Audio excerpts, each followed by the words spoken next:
इकरा भवन में निःशुल्क विधिक परामर्श शिविर का हुआ आयोजन। करीब 50 पक्षकारों को मिली सहायता। बड़वानी इकरा भवन में 9 अगस्त रक्षाबंधन एवं विश्व आदिवासी दिवस के अवसर पर निःशुल्क विधिक सहायता शिविर का आयोजन लीगल अवेयरनेस सोसाइटी द्वारा किया गया। आयोजकों ने घरेलू हिंसा, सिविल मामले, संपत्ति विवाद, मुकदमे, आपराधिक मामले और अन्य जानकारी के लिए अनुभवी वकीलों की टीम के शिविर के साथ आयोजन किया, जिन्होंने सही मार्गदर्शन और कानूनी सहायता के साथ गोपनीयता और व्यक्तिगत जानकारी सुरक्षित रखी। शनिवार शिविर के दौरान जेल में बंद जरूरतमंद लोगों एवं कई प्रकार के केसों पर 50 के लगभग पक्षकारों को निःशुल्क मार्गदर्शन मिला। शिविर में जुल्फिकार एडवोकेट टीम बड़वानी के शाहिर खान, अधिवक्ता फैजान कुरैशी, शाहिद शेख, जावेद खान, साहिल खान ने अपना सहयोग दिया।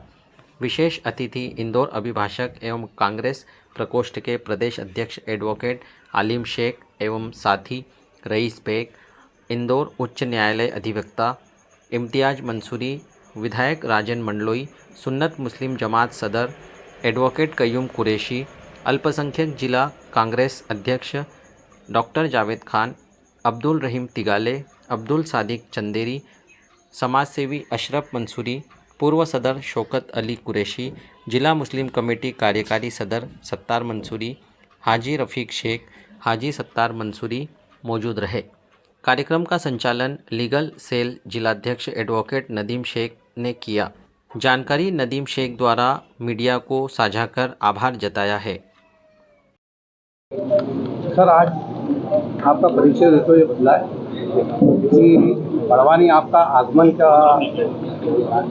की वजह क्या है और ये शिविर का उद्देश्य क्या है? मैं इंदौर से हूँ, मध्य प्रदेश कांग्रेस अल्पसंख्यक विभाग का अध्यक्ष हूँ, इंदौर हाई कोर्ट में एडवोकेट हूँ और अजमेर दरगाह कमेटी का एक्स चेयरमैन हूँ और इंदौर से पूर्व पार्षद हूँ। आज जो बड़वानी आने का हमारा उद्देश्य है कि इंदौर हाई कोर्ट के अंतर्गत बड़वानी जिला लगता है और यहाँ पर जो भी पीड़ित लोग हैं, जिनके घरेलू हिंसा के केस हैं, सिविल मामला है, क्रिमिनल मामला है, जिसमें उनको न्याय नहीं मिल पा रहा है और ठीक तरीके से वे कानूनी सहायता नहीं प्राप्त कर पा रहे हैं, तो हमारे जो बड़वानी के वकील साथी हैं जनाब नदीम शेख जी, हमारे जो चेयरमैन है लीगल सेल के, हमारे कयूम कुरैशी जी और सभी साथियों के साथ मिलकर हमने इंदौर हाई कोर्ट के वकीलों के साथ यहाँ पर एक निःशुल्क कानूनी सहायता शिविर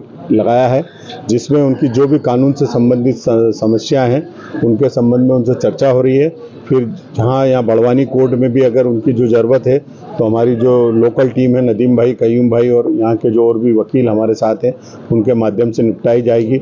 और जो इंदौर हाई कोर्ट की हमारी समस्या हैं वे हमारे सीनियर वकील इम्तियाज मंसूरी जी, इकराम अंसारी जी, साजिद खान साहब और गोरेलाल जामरे जी, भूपेश बघेल जी, जो हमारी टीम में है, वो सब इंदौर हाई कोर्ट में भी इन लोगों के मामले न्यायालय में देखेंगे और उनको न्याय दिलाने की पूरी कोशिश करेंगे।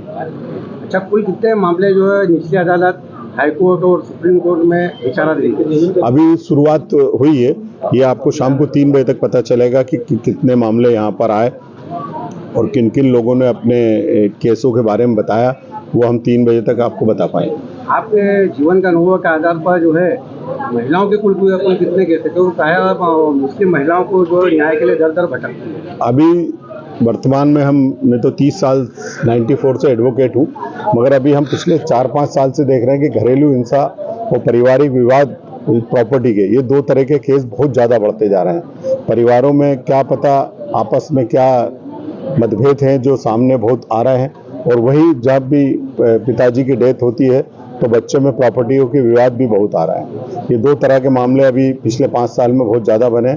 इसके लिए हमें सामाजिक रूप में भी, जैसे अभी जमीयत के अध्यक्ष हमारे कयूम कुरैशी बने हैं, हमारे तिगाले भाई हैं, ऐसे लोगों का सहयोग लेकर हम चाहेंगे कि इस टाइप के जो मामले घर का घर में यहीं पर निपट जाए, ना तो सेशन न्यायालय में बड़वानी जाए, ना इंदौर हाई कोर्ट जाए। परिवार का मामला परिवार में बैठ के हमारी जमीयत और हमारे समाज के वरिष्ठ लोग निपटाएंगे, ये हमारी कोशिश रहेगी यहाँ पर इसके माध्यम से। मुस्लिम समाज में जो 3 तलाक के मामले जो बहुतायत हो रहे हैं, तो क्या ये मामले कोर्ट में निपटना चाहिए या 3 तलाक बोल के जो है इसको मान निकलने में। 3 तलाक के मामले सिर्फ एक मीडिया में प्रोपोगंडा लोगों ने करा है और सोशल मीडिया में। 3 तलाक कभी होता ही नहीं है। कभी कहीं मेरा ख्याल से किसी शहर में कहीं एक आधी होता। आपके बड़वानी में कोई 3 तलाक का मामला मुझे तो शायद कोई दिखता नहीं, ना हमारे इंदौर में दिखता है। ये सिर्फ एक प्रोपोगंडा है मुस्लिम समाज के तौर तरीकों को बदनाम करने। क्या महिला सशक्तिकरण में जो है सदर के चुनाव हुए थे, तो उसमें महिलाओं की भागीदारी नहीं होती और महिला सदर क्यों नहीं चुनाया था? महिला सदर मेरी बात है, जबकि पार्षद चुनाव में भी महिला बड़े बड़े पद पे जो लड़ रही है और निर्वाचित हो गया है, तो कई मामले जो है महिलाएं जो बोल नहीं पाती है, तो सदर या उनको जो भी पदवी मिले यहाँ पर, तो कम से कम वो अपनी महिला को समक्ष बात रख सके। उस संबंध में भी हम सभी यहाँ वरिष्ठ लोगों से चर्चा करेंगे, फिर उसके बाद आपको बताया जाएगा। मैं उम्मीद रखूँ कि सदर का चुनाव में महिलाओं की भागीदारी सुनिश्चित और मतदान के लिए भी हम लोग आपस में सब चर्चा करेंगे, क्योंकि ये सामाजिक मामला है। यहाँ समाज ने क्या नियम बना रखे हैं उनमें बैठकर बात करेंगे, फिर उसके बाद इसका जवाब दिया जा सकेगा। सदर के चुनाव संपन्न हो चुके हैं और आपको जो नवनिर्वाचित चुना रहा है। अब चूंकि समाज में आपको बहुत बड़ी जिम्मेदारी दी है और बहुत बड़ा चैलेंज है और पूर्व में कई विवाद रहे हैं, आप उसको कैसे निभाओगे? मेरे हिसाब से पूर्व में कोई विवाद नहीं है और जो भी अगर लेन देन है तो चला करता है, प्रक्रिया है। अपने अपने हिसाब से अपना सदर के हिसाब से अपने हिसाब से चला दिए सदर आवाम।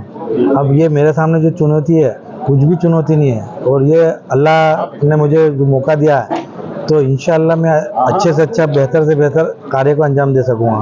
क्योंकि आप वकील की पदवी पर भी है जी, तो आप अपना क्या समय निकालेंगे समाज के लिए और खासकर तो मुस्लिम महिलाओं के लिए? देखो कई मामले हैं जो आपके कोर्ट में आते विचाराधीन होते हैं। जी 11 से 5 तो मैं कोर्ट में रहूँगा और 8 बजे से लेकर 10 बजे तक मैं ऑफिस में बैठूँगा।